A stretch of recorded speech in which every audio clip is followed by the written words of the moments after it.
നമുക്ക് ഇരുമ്പ് എങ്ങനെയാണ് ലോഡ് ചെയ്യുന്നതെന്ന് കാണാം. നമ്മൾ കടയിൽ മേടിച്ച് വെക്കുന്ന ഇരുമ്പ് നമുക്ക് എങ്ങനെയാണ് വണ്ടിയിലേക്ക് ലോഡ് ചെയ്യുന്നത് എന്ന് ഞാൻ കാണിച്ചു തരാം. ഇതാണ് നമ്മൾ ലോഡ് ചെയ്യുന്ന വണ്ടി.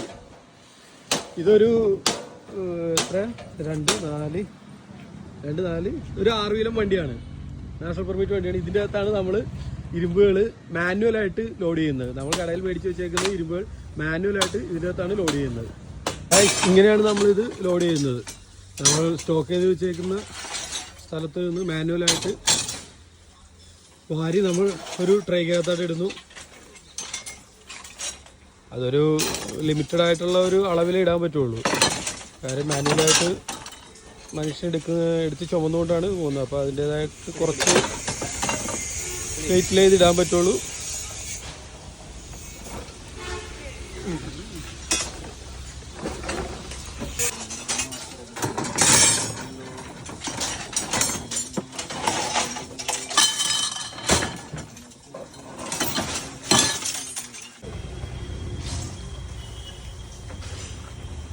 ആ കോരി നിറച്ച പാത്രത്തിൽ അതിൻ്റെ അകത്ത് കുറച്ച് നോക്കൂ ഗൈസ്. ഇങ്ങനെയാണ് ഇരുമ്പ് ഒരു സ്ക്രാപ്പ് കടയിൽ നിന്നും നമ്മൾ ലോഡ് ചെയ്യുന്നത്.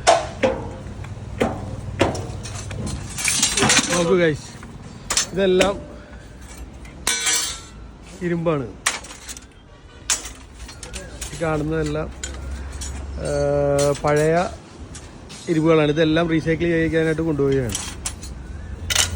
ബയ്യായാണ് നമ്മുടെ ലോഡ് അട്ടിയിടുന്നത്. നോക്കൂ ഗൈസ്.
ഇവിടെ മുതലാ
ഗൈസ്, നമ്മുടെ ലോഡ് കയറ്റി കഴിഞ്ഞിരിക്കുകയാണ്.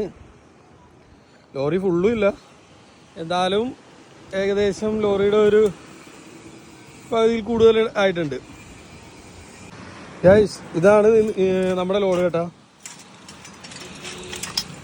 ഇത് ഏകദേശം ഒരു ഉദ്ദേശക്കണക്ക് പറയുകയാണെന്നുണ്ടെങ്കിൽ ഒരു 8 ടണ്ണിൻ്റെ അടുത്തെങ്കിലും ഏറ്റവും കുറഞ്ഞത് കണ്ടേക്കാം. ഇനിയിപ്പോൾ നമ്മൾ കൊണ്ടുപോയി വെയിറ്റ് നോക്കൂ. ഇത് തൊട്ടടുത്ത് തന്നെ ഒരു വെയിറ്റ് ബ്രിഡ്ജ് ഉള്ളതിൻ്റെ പേരിൽ നമുക്ക് അടുത്ത് തന്നെ പോയി നോക്കാം. അപ്പോൾ ഇതിന് തൂക്കണം. ഇനി നോക്കുക, നമ്മൾ സ്ക്രാപ്പ് ചെയ്ത റോട്ടറാണ് ഈ കാണുന്നത്. അതിലൊരു ആർമേച്ചർ നോക്കൂ ഗൈസ്, ഇതിൻ്റെ അകത്ത് എല്ലാം ഉണ്ട്. നമ്മൾ കഴിഞ്ഞ ദിവസം സ്ക്രാപ്പ് ചെയ്ത ഒരു മോട്ടറാണെന്ന് തോന്നുന്നത്.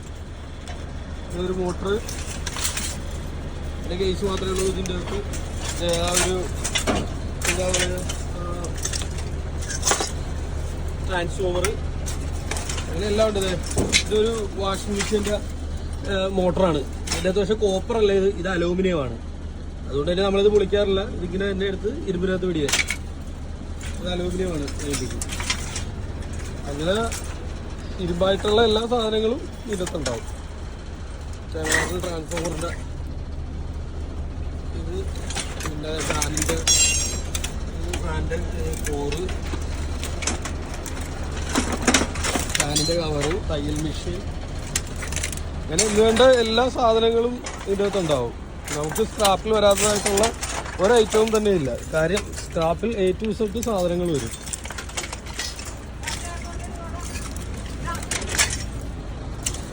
അതിൻ്റെ കാര്യം എന്ന് പറഞ്ഞു കഴിഞ്ഞാൽ ആളുകൾ ഒരു സാധനം വാങ്ങി അത് ഉപയോഗിച്ചതിന് ശേഷം ഉപയോഗിച്ചതിന് ശേഷം പിന്നെ അത് നോക്കി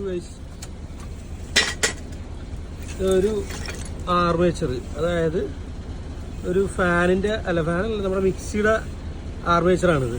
പക്ഷെ ഇത് അലൂമിനിയം ആണെന്ന് തോന്നുന്നു കേട്ടോ കണ്ടിട്ട്. ഇത് അലൂമിനിയമാണ്, നമ്മളിപ്പോൾ എടുക്കുന്നില്ല. ഇത് അലൂമിനിയം ആണ്.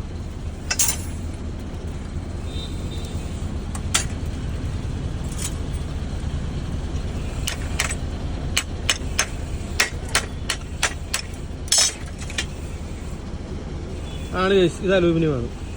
നോക്കൂ, ഇത് അലൂമിനിയം കേട്ടോ, അതുകൊണ്ട് നമുക്ക് എടുക്കേണ്ടതില്ല. അതുപോലെ തന്നെ ഒരു സ്റ്റാർട്ട് കിടക്കുന്നു. അപ്പോൾ അങ്ങനെ ഞാൻ പറഞ്ഞില്ലേ, എല്ലാവിധ സാധനങ്ങളും ഇതിനകത്ത് ഉണ്ടാവും. സ്ക്രാപ്പിൽ വരാത്തതായിട്ടുള്ള ഒരൈറ്റവും ഉണ്ടാവില്ല.